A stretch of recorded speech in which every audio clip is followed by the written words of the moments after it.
আসসালামু আলাইকুম। Welcome to Tanvir academy. কেমন আছেন আপনারা সবাই? আশা করি অনেক, অনেক ভালো আছেন। আজকের ভিডিওটিতে আমরা মাইক্রোসফট এক্সেলের ভিলুকআপ, ইনডেক্স ম্যাথস এই যে ফর্মুলাগুলো ব্যবহার করি আমাদের ডাটাগুলো লুকআপ করার জন্য, খোঁজার জন্য।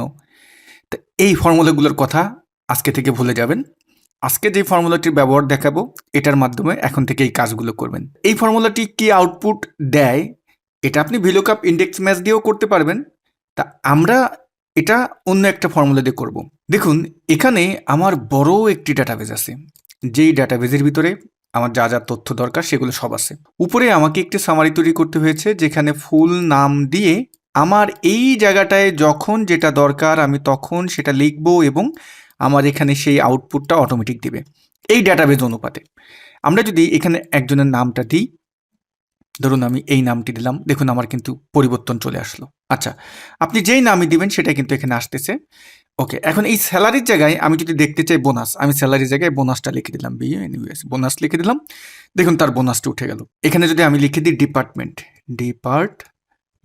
আমি লিখে দিলাম, দেখুন এখানে কিন্তু আমার ডিপার্টমেন্টটা চলে আসলো।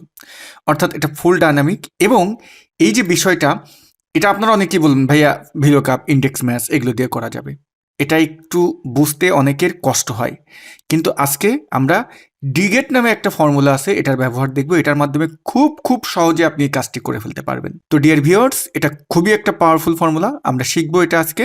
তা ভিডিও শুরু করতে যাব। ভিডিও শুরু করতে যাওয়ার আগে আপনাদেরকে একটি অ্যানাউন্সমেন্ট দিচ্ছি। আজকে হলো 12 তারিখ। আগামীকালকে Google sheet basic to advance online live কোর্সের ব্যাচ 2 এর আমাদের নতুন ব্যাচের ক্লাস শুরু হতে যাচ্ছে। যারা ওই কোর্সে অ্যাডমিশন নিতে চান, ভিডিওর ডেসক্রিপশন বক্সে দেখবেন কোর্সের লিঙ্ক দেওয়া আছে, সেই লিঙ্কে ক্লিক করে আপনি আপনার অ্যাডমিশনটি দ্রুত কনফার্ম করে ফেলুন। এখন আমাদের প্রত্যেকটা অফিসে দেখা যায় গুগল শিটের ব্যবহার বেশিরভাগই করা লাগে। তা অনেকেই আসি যে আমরা এই গুগল শিটটা কিভাবে ব্যবহার করতে হয়, কিভাবে ফর্মুলাগুলো ব্যবহার করতে হয়, কিভাবে চার্ট ব্যবহার করতে হয়, ইত্যাদি ইত্যাদি অনেক অ্যাডভান্স লেভেলের কাজগুলো আছে যেগুলো আমরা অনেকেই জানি না, এমনকি বেসিক কাজগুলোও জানি না। তা আপনি যদি আমাদের এই কোর্সে অ্যাডমিশন নেন, আশা করি আমরা আপনাকে বেসিক থেকে অ্যাডভান্স লেভেল পর্যন্ত নিয়ে যাব এবং আপনি আপনার অফিসের কাজগুলো খুব সহজেই করে ফেলতে পারবেন। তা চলুন আমরা ভিডিওর মূল টপিকে চলে যাই। আপনি যে সামারিটা করবেন, উপরে সেই তার হেডিংটা লিখবেন এবং এখানে কিন্তু একটা জিনিস নোটিস করতে হবে, সেটা হলো যে আপনার যে ডাটাবেসটা থাকবে, ডাটাবেসে যে সামারিটা থাকবে, যেই নাম থাকবে, এই নামই কিন্তু আপনি উপরে যেটা করবেন, অর্থাৎ ডাটাবেসের যে হেডার, আমি সামারি বলছি, দুঃখিত, ডাটাবেসের যে হেডার, সেই হেডার অনুপাতে কিন্তু আপনার সামারির নামও কিন্তু থাকতে হবে। কোনো প্রকার বানানে ভুল হওয়া যাবে না, তাহলে কিন্তু সমস্যা।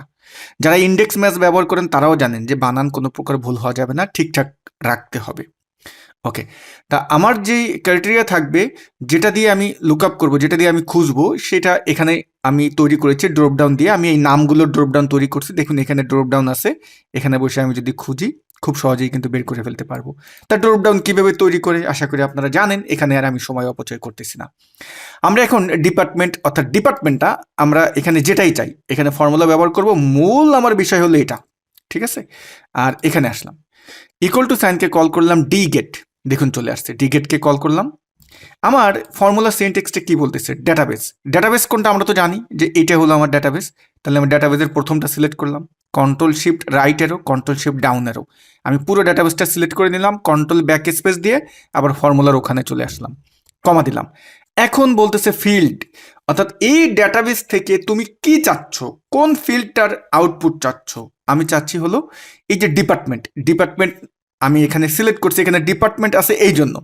বাট আপনার এখানে ডিপার্টমেন্ট না হয়ে অন্য কিছু হতে পারে, এক্স ওয়াই জেড অন্য কিছু হতে পারে, অবশ্যই ডাটাবেসের হেডারের সাথে মিল থাকতে হবে। এই জন্য আমি এখানে উপরেরটা সিলেক্ট করে নিয়েছি। আপনি চাইলে নামও লিখে দিতে পারেন, কিন্তু নাম লিখলে ডাইনামিক হবে না। ওকে, আমরা এখন কমা দিলাম। আর আমার ক্রাইটেরিয়া কি, ক্রাইটেরিয়া হলো যে এই যে ফুল নেম থেকে এখানে যেই হেডারটা থাকবে, এটা একটা অ্যারে ফর্মুলা কিন্তু, হ্যাঁ, যে ফুল থেকে আমার এইখানে যে নামটা থাকবে, এই যে এখানে, ঠিক আছে। এই জন্য আমার এই পুরোটা এখানে সিলেক্ট করে নিতে হয়েছে। ওকে, আমরা ব্র্যাকেট ক্লোজ করব, কিন্তু এখানে আমরা একটা ভুল করতে যাচ্ছি। এটা আমি ইচ্ছা করে করেছি, যে এই ভুলটা আমরা অনেকেই করে থাকি। সেটা হলো কি, যেহেতু দেখুন এই যে ডাটাবেসটা, আমি যেহেতু এই ফর্মুলাটা এই পাশে নিব, এই পাশে নিব, তাহলে আমার এই ডাটাবেসটা কি কোনোভাবে ঠিক থাকবে? রেফারেন্সগুলো কখনোই ঠিক থাকবে না। তাহলে আমার এই রেফারেন্সটাকে, মানে এটা সিলেক্ট করে আমরা লক করে দেবো, অর্থাৎ ডলার সাইন বসিয়ে দেবো। ফাংশন কি F4 বাটন একবার প্রেস করলে এটা কিন্তু লক হয়ে যায়। ওকে, তারপরে আমরা এই যে ক্রাইটেরিয়া আছে লাস্টের যেটা, এটা A1 A2, এই যে এই যেটা সিলেক্ট করছিলাম, এটাও যদি আমি ডান পাশে টানি তাহলে কি আমার ক্রাইটেরিয়া ঠিক থাকবে? কোনোভাবেই ঠিক থাকবে না। তাহলে আমার এটাকেও আপনার ফিক্সড করে দিতে হবে, অর্থাৎ লক করে দিতে হবে। F4 বাটন প্রেস করে আমরা করে দিলাম। আমি এখানে যে আমাদের ফিল্ডটা কেন ছেড়ে দিলাম? ফিল্ড এই কারণেই ছেড়েছি, কারণ আমার এই যে রেফারেন্সটা আছে, আপনি যখন ডানে ডানে টানবেন তখন বোনাসটাও দরকার, পারফরমেন্সটাও দরকার, অর্থাৎ এখানে যেই নাম থাকবে সেই নামটা দরকার। এই জন্য আমি ছেড়ে দিয়েছি, কারণ আমরা জানি ইকুয়াল টু সাইন দিয়ে যদি আমরা কোনো রেফারেন্সকে কল করি, তারপর যদি এটাকে আমরা ড্র্যাগ করি, ওটা অটোমেটিক চেঞ্জ হয়ে যায়। সুতরাং ওটা আমরা ছেড়ে দিয়েছি। ওকে, এখন আমরা যদি ইন্টার দিই, দেখুন আমার আউটপুটটা আসেনি। কেন আসেনি? কারণ এখানে কিছু নেই।